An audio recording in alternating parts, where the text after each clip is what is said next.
গল্প শিমুলতলা গ্রামের পুরনো বাড়ি।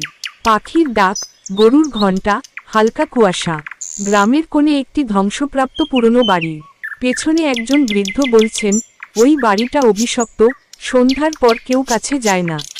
হঠাৎ শহর থেকে পুরনো বাড়ি কিনতে আসে। শহর থেকে আসা রুদ্র, একজন লেখক, একটি পুরনো বাড়ি কিনে সেখানে থাকতে আসে। গ্রামের লোকজন সতর্ক করে দেয়।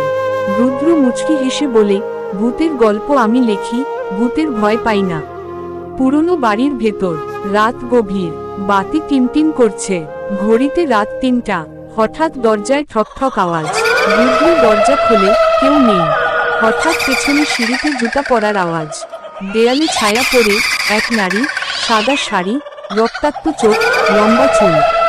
গ্রামের মন্দির বা চায়ের দোকান। রুদ্র গ্রামের এক বৃদ্ধের মুখে শোনে মণিমালার গল্প। স্ত্রী তার স্বামীর জন্য অপেক্ষা করতে করতে পাগল হয়ে গিয়েছিল।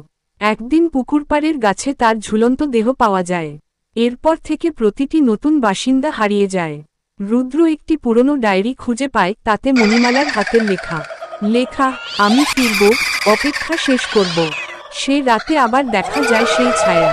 এবার সে স্পষ্ট হয়ে রুদ্রর সামনে এসে দাঁড়ায়।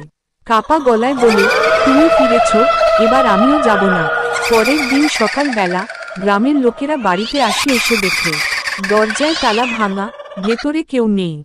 টেবিলের ওপর রুদ্রর লেখা শেষ লাইন, সে এসেছিল, এবার আমি ফিরব না।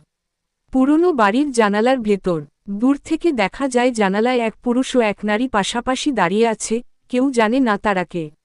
কুয়াশা ধীরে ধীরে পুরো বাড়িটিকে ঢেকে দেয়। তারপরে সেখানে আর কেউ যায় না।